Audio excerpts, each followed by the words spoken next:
ভিডিওটা আমি এখান থেকেই শুরু করলাম। এটি ছিল সপ্তমীর গতকালের ভিডিও। তো সপ্তমীর দিনটা সব রকম মিলিয়ে ভালোই কেটেছে, আবার চাপেরও ছিল। কি বলতো, আমি কাজের ফাঁকে ফাঁকে মানে ঘরের সংসারে কাজের ফাঁকে ফাঁকে আমি হাতের কাজগুলো করি। তো যাই হোক, এই করে আমার কালকে এই যে কাজগুলো করতে গিয়ে আমার দেরি হয়ে গেছে, আর এদিকে আমার সকালবেলা রান্নাও হয়ে গেছিলো।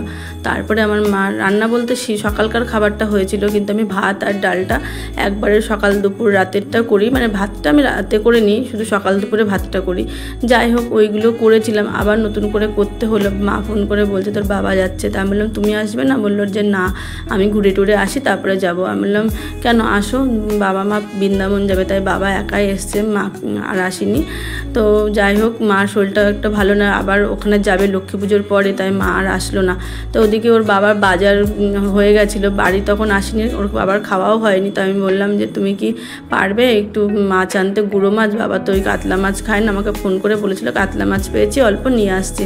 তো আমি ভাবলাম যে আবার ফোন করে বলি যে অন্য কোনো গুঁড়ো মাছ পায়। তো ওই যে পার্শে মাছই পেয়েছি, একদম গুঁড়ো মাছ পাইনি।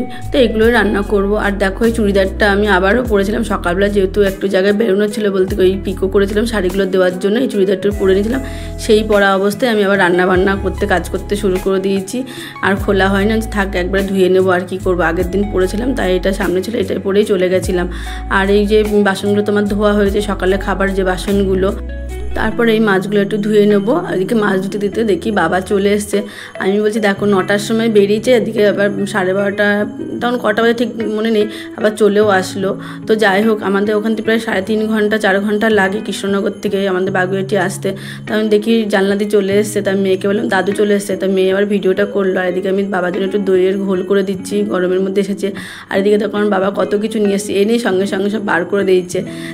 লেবু, কলা, এই যে মুরগি, নাড়ু, চিনির নাড়ু, গুড়ের নাড়ু, আর কি হচ্ছে সুজির নাড়ু মা পাঠিয়েছে, আমি কখনো খাইনি। তো এই মা প্রথম এগুলো বানিয়েছে আর পাঠিয়েছে। আবার হলুদও এনেছে, হলুদটা মেয়ে ভিডিও করতে ভুলে গেছে, মানে ঘরের একদম অরিজিনাল হলুদ। তাই দেখো, এদিকে মাছের মাথা দিয়ে ডাল করব, পটল ভাজা হয়ে গেছে, ডালটা সিদ্ধ হয়ে গেছে, ওইটা আর কি সোমবার দিয়ে দেবো। আর হচ্ছে যে কাতলা মাছটা করব সর্ষে, দই আর পোস্ত দিয়ে। আর হচ্ছে পার্শে মাছটা এমনি ঝাল করব আলু দিয়ে, টমেটো দিয়ে, এইসব ধনেপাতা দিয়ে নামিয়ে নেবো এটাকে আর কি। এই আমার আজকে রান্না। তো সপ্তমীর দিনকে রান্না বান্না কেমন হলো কমেন্টে অবশ্যই জানিও। আমার দিনটা আজকে খুব ভালোই লাগলো, যেহেতু বাবা অনেক দিন বাদে আসলো তাই।